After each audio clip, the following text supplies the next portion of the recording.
Здравейте, приятели! Днес ще засегнем една изключително чувствителна и болезнена тема, която тревожи стотици хиляди българи, особено хората в пенсионна възраст. Въпросът е прост, но отговорът му крие много нюанси. Ще бъде ли отнета къщата ми, апартаментът ми, имотът ми след смъртта ми? Пенсионери, бъдете изключително внимателни. Тази информация е не просто важна. Тя е критично важна за всеки един от вас, който притежава имот и иска да гарантира неговата съдба след себе си. Затова ви призовавам, останете с мен до края, абонирайте се за канала още сега, ако все още не сте го направили, и не забравяйте да натиснете бутона за харесване. Вашата подкрепа помага на тези важни видеа да достигнат до повече хора. Основен проблем, как беше преди и какво се промени сега. Десетилетия наред за голяма част от българското общество съдбата на имуществото след смъртта е била повече или по-малко ясна. То се наследява от децата, внуците, а при липса на такива от по-далечни роднини. Хората знаеха, че тяхната собственост е свещена и ще остане в семейството или поне при някой близък. Имаше едно неписано правило, че имотът, който си градил цял живот, остава за твоите наследници.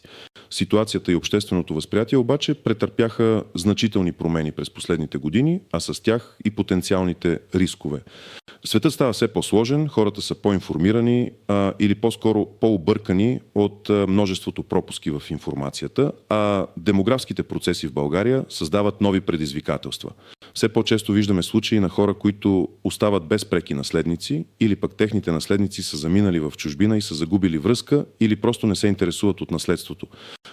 Това създава плодородна почва за страхове, че държавата, общината или някой друг може да посегне на имота, който сте придобили с толкова труд и лишения. Нека бъдем пределно ясни. Не става въпрос за някаква нова конфискация или отнемане в прекия смисъл на думата. Правната рамка в България, регламентираща наследяването, е стабилна и се основава на Закона за наследството. Промените са по-скоро в обществената динамика, в осведомеността и в потенциалните пропуски в планирането на наследството. Става въпрос за това, че ако не предприемете конкретни действия, когато е необходимо, имотът ви може да попадне в ръцете на държавата или общината не чрез принудително отнемане, а по силата на закона, поради липса на други наследници или поради определени пропуски. Това е основната причина за нарастващото безпокойство. Затова е критично важно всеки един от вас да е наясно какво точно може да се случи и как да се предпази. Основна част 1, подробен анализ, какво трябва да знаете, кой да се тревожи и кой не. Нека разгледаме по-задълбочено кой наистина трябва да се тревожи и кой може да спи спокойно, както и какво точно регламентира законът. Кой не бива да се тревожи особено. Ако имате преки наследници, деца, внуци, правнуци, това са вашите преки, така наречени наследници от първи ред. Ако имате такива, то по закон те са тези, които наследяват вашето имущество. Няма нужда от завещание, освен ако не искате да разпределите имота по различен начин между тях или да оставите нещо на някого, който не е ваш законен наследник. В този случай държавата или общината няма как да посегне на имота ви, тъй като има конкретни хора, определени от закона, да го получат. Пример. Иван и Мария са на по 75 години. Има двама сина, Петър и Георги, и 3 внуци. Докато синовете и внуците са живи, тяхната къща в София и апартамент на морето ще бъдат наследени от синовете им, а след това от внуците им, според разпоредбите на Закона за наследството. Тук няма абсолютно никакъв риск за държавата, кой трябва да бъде особено внимателен и да предприеме действия. Ако нямате преки наследници, това е най-честият и най-рисков сценарий. Ако сте сами, без деца, съпруг, съпруга или те са починали, без родители, без братя и сестри, или пък вашите братя и сестри също са починали без преки наследници, тогава ситуацията става сложна. Пример 1. Гежа Елена е на 80 години. Съпругът ѝ е починал преди 10 години, нямат деца, родителите й също отдавна не са между живите. Имала е по-малка сестра, която е починала преди 5 години без деца и съпруг. В този случай Гежа Елена е останала без наследници до 4-та степен по съребрена линия. Ако тя не предприеме никакви действия и почине, нейният апартамент в Пловдив ще стане собственост на общината, в чийто район се намира имотът. Това се случва по силата на член 11 от Закона за наследството, който гласи, че ако няма други наследници, наследството преминава към държавата, а недвижимите имоти към общината, на чиято територия се намира имотът. Пример 2. Гиен Атанас е на 70 години, разведен, без деца. Има братовчеди, но с тях отдавна не поддържа връзка и дори не знае дали са живи. В този случай, въпреки че има някакви далечни роднини, те може да не знаят за неговата смърт, да не се интересуват или да не могат да докажат родствена връзка. Без завещание, ако братовчедите не наследят, например защото са по-далечни от четвърта степен или не предявят права, имотът на Ген Атанас в Русе също може да отиде към общината. Ако наследниците ви са се отказали от наследство, понякога наследниците се отказват от наследство, особено ако то е обременено с много дългове, които надвишават стойността на имуществото. Пример, Гежа Стоянова оставя на сина си Георги наследство, апартамент на стойност 100 000 левето, но и непогасен банков кредит от 150 000 лев. И задължение към топлофикация за още 10 000 лев. В този случай Георги като разумен човек може да реши да се откаже от наследството, тъй като то носи повече задължения, отколкото активи. Отказът от наследство става с писмено заявление до районния съд, в чийто район е открито наследството. Ако Георги се откаже, а други законни наследници няма, или те също се откажат, имота отново става общински или държавен. 3. Ако наследниците ви са неизвестни или неоткриваеми, това често се случва, когато хората са емигрирали в чужбина преди много години и са прекъснали всякаква връзка с България и роднините си. Пример, Ген Димитров е на 85 години. Има една дъщеря, която е заминала за Канада преди 40 години и от тогава няма никаква информация за нея. Дори да е жива, тя може да не знае за смъртта на баща си или да няма желание да се занимава с българско наследство от разстояние. Ако Ген Димитров не остави завещание и дъщеря му не предяви права в законния срок, имотът му може да бъде обявен за наследство без наследници и след определен период от време да стане общинска собственост. Важно е да се знае, че срокът за приемане или отказ от наследство е 5 години от откриване на наследството, смъртта на наследодателя, но това не означава, че имотът автоматично става общински след 5 години. Общината или държавата може да встъпи в права, едва след като се изчерпят всички възможности за откриване на наследници и бъде издадено съответно съдебно решение. Основна част 2. Изключение от правилата, клопки и неочевидни нюанси. За да разберете пълната картина, е важно да сте наясно с изключенията, скритите клопки и някои тънкости на закона, които не са очевидни на пръв поглед. Завещанието, вашият глас отвъд. Това е най-мощният инструмент, с който можете да определите съдбата на вашето имущество. Чрез завещание можете да оставите имота си на когото поискате, на конкретен роднина, на приятел, на съсед, на организация или дори на домашен любимец, чрез създаване на попечителство. Видове завещания. В България има 2 основни вида – нотариално и саморъчно. Нотариално завещание изготвя се от нотариус в присъствието на 2 свидетели. То е сигурно трудно успоримо, но изисква такси и явяване пред нотариус. Нотариусът гарантира законността и ясния израз на волята ви. Саморъчно завещание пише се изцяло на ръка от завещателя с дата и подпис. То е безплатно, но е много по-лесно успоримо и може да бъде обявено за недействително, ако не са спазени всички изисквания, например, ако не е написано изцяло на ръка, ако е напечатано, ако няма дата или подпис, или ако подписът е подправен. Запазена част. Една от най-важните клопки при завещанията. Ако имате преки наследници, деца, съпруг, съпруга, родители, законът им гарантира запазена част от наследството.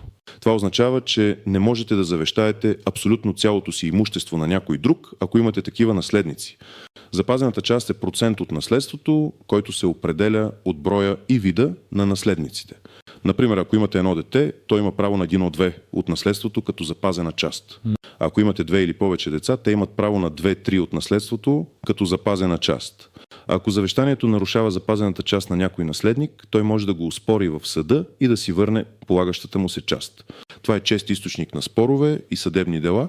Затова, ако имате преки наследници и въпреки това искате да оставите голяма част от имота си на някой друг, консултацията с адвокат е абсолютно задължителна. Договор за издръжка и гледане, договор за прехвърляне на имот срещу задължение за издръжка и гледане. Това е друг изключително популярен начин за прехвърляне на имот при живе. При него вие прехвърляте собствеността върху имота си на друго лице, което може да е роднина или външен човек. Срещу задължението то да ви осигурява издръжка и гледане до края на живота ви. Предимства. Имотът става собственост на приобретателя веднага след сключването на договора, което премахва риска от наследяване от държавата, общината. За вас остава правото на ползване до живот. Клопки. Това е договор, който често води до спорове. Ако приобретателят не изпълнява задълженията си за издръжка и гледане, вие имате право да развалите договора по съдебен ред. Доказването на неизпълнение обаче може да е трудно. Трябва да имате доказателства. Касови бележки за закупени храна и лекарства, свидетелски показания за грижите, медицински документи и т.н. Много хора се подлъгват, прехвърлят имота си и после остават разочаровани, че не получават обещаните грижи. Затова преди да сключите такъв договор, обмислете го много добре и се консултирайте с юрист, за да формулирате клаузите възможно най-прецизно. 3. Договор за дарение. Можете да дарите имота си на когото желаете приживе. След дарението собствеността преминава веднага. Предимства. Прост и ясен начин за прехвърляне на собственост. Клопки. Дарението, за разлика от договора за издръжка и гледане, не може да бъде развалено поради неизпълнение. То може да бъде развалено само в много ограничени случаи, като, например, груба неблагодарност, опит за убийство, нанасяне на тежка телесна повреда и дръжтел. Освен това, ако дарението нарушава запазената част на ваши наследници, те могат да го оспорят след вашата смърт.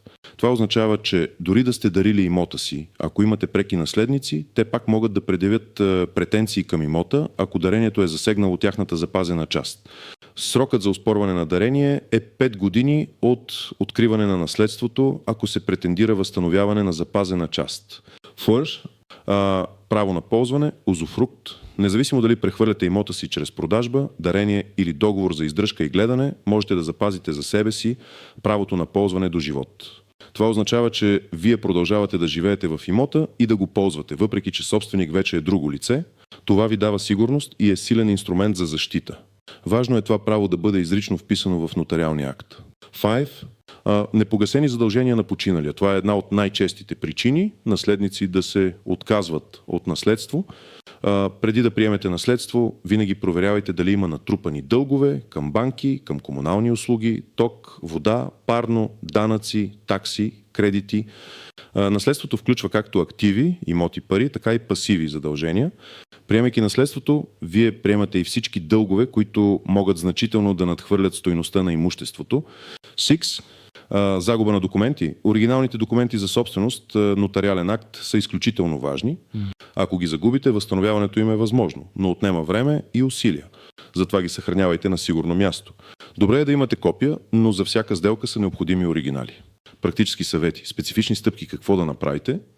Ето конкретни стъпки, които можете да предприемете, за да осигурите съдбата на вашето имущество. Консултирайте се с юрист, адвокат или нотариус. Това е първата и най-важна стъпка. Всеки случай е индивидуален и има своите специфики. Един опитен адвокат по вещно или наследствено право може да ви консултира за най-подходящия вариант за вашия конкретен случай, като вземе предвид броя и вида на вашите наследници, вашите желания и спецификите на имота. Той ще ви обясни всички плюсове и минуси на завещанието, дарението, договора за издръжка и гледане и другите опции. Нотариусът също може да ви даде насоки относно изготвянето на нотариални актове и завещания. Изгответе завещание. Ако нямате преки наследници или искате да оставите имуществото си на конкретен човек, независимо дали е роднина или не, завещанието е най-лесният и достъпен начин. Къде? Можете да изготвите саморъчно завещание вкъщи, изцяло на ръка, с дата и подпис, или нотариално завещание пред нотариус. Препоръчвам нотариално завещание заради неговата сигурност и по-малка оспоримост. Какво да включите? В завещанието трябва ясно да посочите кой имот на кого оставяте. Може да е конкретен апартамент на конкретно лице или цялото ви имущество на едно или няколко лица. Ако искате да разделите имот между няколко лица, уточнете дяловете. Съхранение. Саморъчното завещание може да се съхранява у вас или да се предаде за съхранение на нотариус срещу такса. Нотариалното завещание се съхранява при нотариуса, който е длъжен да го впише в специален регистър. 3. Обмислете приживе прехвърляне на имот. Дарение. Ако сте абсолютно сигурни, че искате да прехвърлите имота си на някого безвъзмездно и не се притеснявате за запазената част на наследници, консултирайте се с адвокат, за да сте сигурни, че няма да има бъдещи проблеми. Договор за издръжка и гледане. Ако имате нужда от грижи и помощ и сте намерили човек, на когото имате доверие. Този договор изисква изключително внимателно изготвяне на клаузите. Трябва ясно да се опише какво включват издръжката и гледането, храна, лекарства, лична хигиена, помощ в домакинството, разходки, плащане на сметки и т.н. Задължително впишете и право на ползване до живот за вас. Съберете и съхранявайте документите си, уверете се, че всички документи за собственост на имота, нотариални актове, скици, удостоверения за наследници, удостоверения за данъчна оценка са на лице и са на сигурно място. Ако някои липсват, погрижете се за възстановяването им. Оригиналите са важни. 5. Разговаряйте с вашето семейство. Често много проблеми възникват от липсата на комуникация. Разговаряйте открито с вашите деца, внуци, роднини за вашите желания относно имота. Ако имате наследници, уверете се, че те знаят къде са документите и какви са вашите намерения. Това може да предотврати много бъдещи спорове. 6. Актуализирайте информацията. Ако сте съставили завещание преди много години, прегледайте го. Променили ли са се обстоятелствата? Появил ли се е нов наследник или желанието ви се е променило? Завещанието може да бъде променяно и отменяно многократно. 7. При наличие на дългове, ако знаете, че оставяте дългове, уведомете бъдещите си наследници. Те трябва да са наясно, че имат право да приемат наследството по опис или да се откажат от него, за да не бъдат обременени с чужди задължения. Приемането по опис означава, че наследникът отговаря за дълговете само до размера на наследеното имущество, а не с цялото си лично имущество. Заключение и финален призив.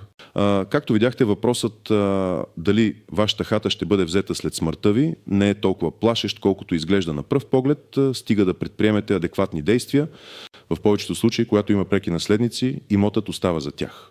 Истинският риск възниква при липса на такива или при неизпълнение на специфични правни процедури, но дори и тогава имате пълната възможност да контролирате съдбата на вашето имущество чрез завещание или прехвърляне при живе. Не оставяйте нещата на случайността, бъдете проактивни, информирайте се и най-важното, консултирайте се с професионалист. Това е най-сигурният начин да гарантирате, че вашата воля ще бъде спазена и имотът, който сте градили цял живот, ще отиде при тези, които вие желаете. Напишете в коментарите какво мислите по темата, имали ли сте такива притеснения или опит с наследствени дела. Вашето мнение е важно за мен и за цялата общност. Не забравяйте да харесате видеото, ако сте намерили информацията за полезна, и да се абонирате за канала за още такива важни и експертни съвети. До следващия път!